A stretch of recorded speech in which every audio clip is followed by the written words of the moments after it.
എനിക്ക് മോഹൻലാലേട്ടൻ്റെ കൂടെ ഒരു ലിപ് ലോക്ക് ചെയ്യണമെന്ന് ആഗ്രഹമുണ്ട്. വലിയൊരു ആഗ്രഹമുണ്ട്.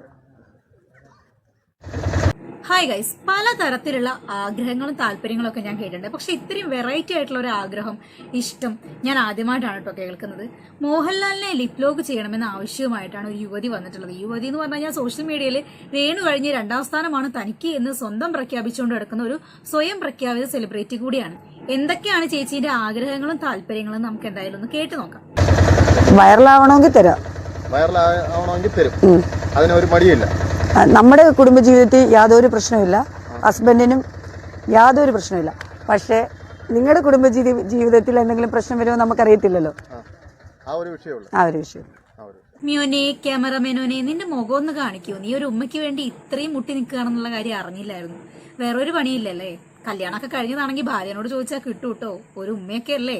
അതിങ്ങനെ പബ്ലിക്കായിട്ട് കണ്ട ആൾക്കാരോടൊക്കെ ചോദിക്കേണ്ട ആവശ്യമുണ്ടോ? പുള്ളിക്കാരി എന്തിനും തയ്യാറായി നിൽക്കുകയാണ്. പുള്ളിക്കാരി ഹസ്ബൻഡ് എല്ലാത്തിനും അനുവാദം കൊടുത്തോണ്ടിരിക്കുകയാണ്. ഒരു ഉമ്മയല്ലേ? അതൊക്കെ എന്ത് ചെയ്യുള്ള കേസ്? അതിപ്പം ഞാൻ തരാൻ തയ്യാറാണ്, പക്ഷേ നിങ്ങളുടെ കുടുംബജീവിതത്തിൽ ഒരു പ്രശ്നമില്ല എന്നുണ്ടെങ്കിൽ ഞാൻ തരാം. പുള്ളിക്കാരൻ അറിയാം ഇത് കുടുംബജീവിതത്തിൽ ഒരു പ്രശ്നമാവുന്നു, അതുകൊണ്ട് പുള്ളിക്കാരൻ ആ പരിപാടിക്ക് നിന്നില്ല. അമ്പടാ പുളിസു, നിന്റെ മുഖം കാണാൻ എന്തുകൊണ്ട് നന്നായി. ആരുടെ കൂടെ ലിപ് ലോക്ക് ചെയ്യാനാണ് ഏറ്റവും കൂടുതൽ ഇഷ്ടം? ഇത്രയും നാളെ ലിപ് ലോക്ക് കൊടുത്തത് എത്ര? ഒരു 100 എണ്ണം കൊടുത്തു കാണും. ഇല്ല, ഞാൻ ഒറ്റ ലിപ് ലോക്കേ ഉള്ളൂ. നമ്മുടെ ഒരൊറ്റ എടുത്തുള്ളൂ. അല്ല, നമ്മുടെ റീലിന്റെ ഷൂട്ട് നടക്കുന്നതിന്റെ കൂട്ടത്തിൽ തന്നെയാണ്, അഭിനയത്തിന്റെ കൂട്ടത്തിൽ തന്നെ ലിപ് ലോക്ക് പോയത്.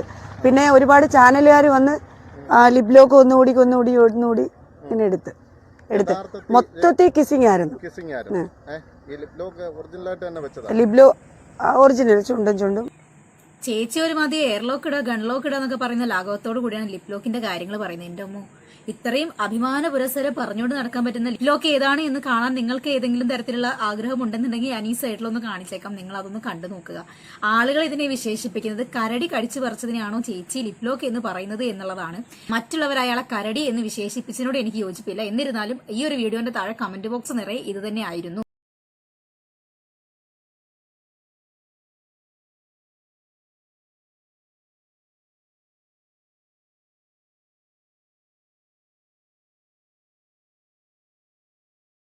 ഇതായിരുന്നു ആ ഒരു വൈറൽ ലിപ് ലോക്ക്. ഇത് കാണുന്ന സമയത്ത് എനിക്ക് ഓർമ്മ വന്നത് നമ്മുടെ ഈ പശു, ആട് മുതലായ ജീവികളെല്ലാം ഇല തിന്നാൻ പോകുന്ന ഒരു രീതിയുണ്ട്.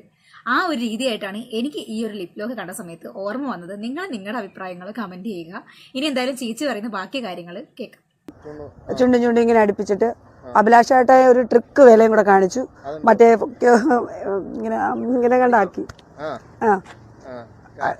നാക്ക് ഇങ്ങനെ കണ്ടാക്കി ഇങ്ങനെ അത് ലിപ് ലോക്കായി മാറി. പിന്നെ കടിച്ചിട്ടൊന്നുമില്ല, നമ്മുടെ ചുണ്ടിൽ കടിച്ചിട്ടൊന്നുമില്ല.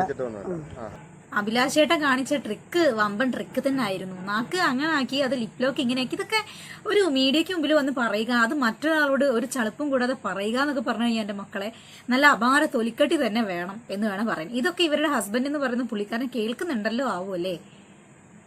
ഇത്ര അന്തസ്സോട് കൂടി അഭിമാനത്തോടു കൂടിയാണ് അവർ ആ ചെയ്തത് പറയുന്നത്. അഭിലാഷേട്ടൻ ട്രിക്ക് യൂസ് ചെയ്തു എന്നൊക്കെ. അതിലൊക്കെ എവിടെ എന്ത് ട്രിക്ക്? അതിനൊക്കെ ഒരു ലിപ് ലോക്ക് എന്ന് പറയാൻ വേണ്ടി പറ്റൂ?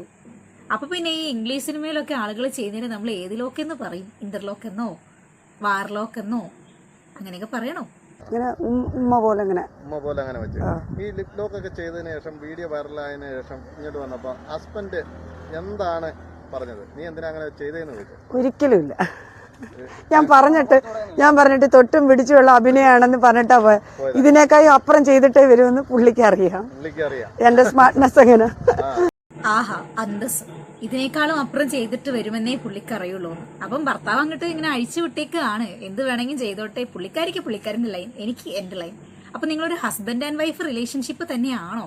ഈ ആക്ടിങ് അഭിനയിക്കാൻ വിടുക എന്നൊക്കെ പറയുന്ന സമയത്ത് അതിലൊരു ഒരു ഒരു അന്തസ്സുണ്ട്. കാരണം നമ്മൾ ഒരുപാട് സീരിയൽ ആക്ടേഴ്സിനെയും ഫിലിം ആക്ടേഴ്സിനെയും ഒക്കെ കാണുന്നുണ്ട്. പക്ഷെ എന്നിരുന്നാലും അവർക്കൊക്കെ ഒപ്പം വെക്കാൻ പറ്റുന്ന തുല്യമായ തരത്തിലുള്ള ആക്ടിങ്ങും മികവുകളും പെർഫോമൻസും ഒക്കെയാണ് നിങ്ങൾ സോഷ്യൽ മീഡിയയിലൂടെ സമൂഹത്തിന് മുമ്പിലോട്ട് വെക്കുന്നത്.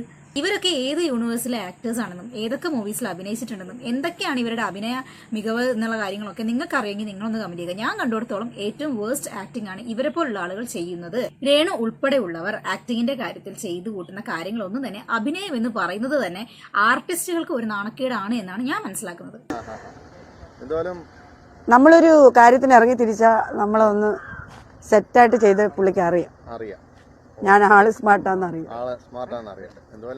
എന്തായാലും ഈ വക മേഖലകളിൽ സ്മാർട്ട്നെസ് ഉള്ള ആളുകളെ കണ്ടു കിട്ടാൻ തന്നെ ഭയങ്കര പ്രയാസമാണ് കേട്ടോ. കാരണം അത്തരത്തിലുള്ള തൊലിക്കട്ടിയും കാര്യങ്ങളൊക്കെ ഉള്ള ആളുകൾക്ക് മാത്രമേ ഇത്തരത്തിൽ സ്മാർട്ടാണ് എന്ന് സ്വയം വിശേഷിപ്പിക്കാൻ വേണ്ടി പറ്റുള്ളൂ. കാരണം ഇവർ ചെയ്ത് കൂട്ടുന്ന സ്മാർട്ട്നെസ് എന്തൊക്കെയാണെന്നുള്ള കാര്യങ്ങളൊക്കെ നമ്മൾ സോഷ്യൽ മീഡിയ യൂസ് ചെയ്യുന്ന സമയത്ത് കാണുന്നതാണ്.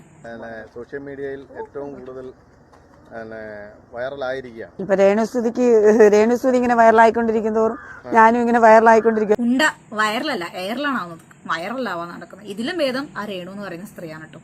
ഉള്ള കാര്യം അറിയില്ല. ഇങ്ങനെയുള്ള ഓരോ സാധനങ്ങൾ കാണുന്ന സമയത്ത് നമുക്ക് കമ്പാരിറ്റീവ്ലി മനസ്സിലാവും ഒന്നിന്റെ മേലെ ഏതിനെ വെക്കാം, ഒന്നിന്റെ മേലെ ഏതിനെ വെക്കാം. അങ്ങനെ നോക്കുന്ന സമയത്ത് ഇതിന്റെ മേലെ എന്തുകൊണ്ടും രേണുവിനെ വെക്കാം. ഇത് ഏറ്റവും താഴെ, അതിന്റെ സംസാരം കൊണ്ടും പ്രവൃത്തി കൊണ്ടും എല്ലാം താഴെ. രേണുവിനെ ഇതിനേക്കാളും ഒരു സ്റ്റെപ്പ് മേലെ എന്തുകൊണ്ടും വെക്കാം കേട്ടോ.